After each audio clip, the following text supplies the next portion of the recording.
Hello everyone, ఈరోజు దొండకాయ fry ఎలా చేయాలో ఈ వీడియోలో చూపిస్తానండి. ఎంతో ఈజీగా అందరికీ ఇష్టమైన దొండకాయ ఫ్రై ఈరోజు ఎలా చేయాలో ఈ వీడియోలో చూద్దామండి. ఇప్పుడు దొండకాయ ముక్కల్ని ఈ విధంగా కట్ చేసుకున్నాం కదా, ఇప్పుడు వీటిని వేసుకోండి. ఒకసారి బాగా కలపండి.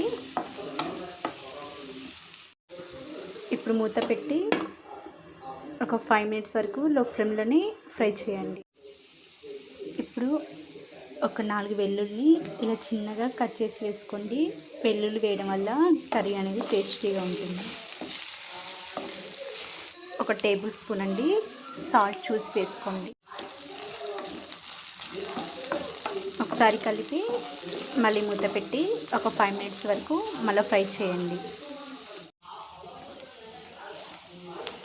ముక్కలన్నీ కూడా మంచిగా వేగాయి కదా, ఇప్పుడు కారం వేసుకుందామండి.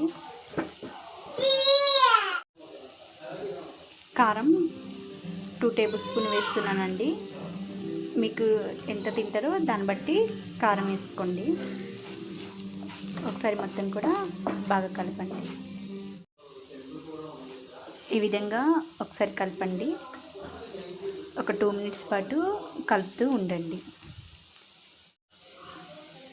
ఇంతేనండి దొండకాయ ఫ్రై చేయడం.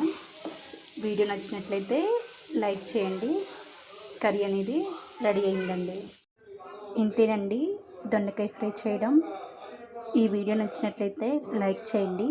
మరిన్ని ఛానల్ కోసం మన ఛానల్ని సబ్స్క్రైబ్ చేయండి. Thank you.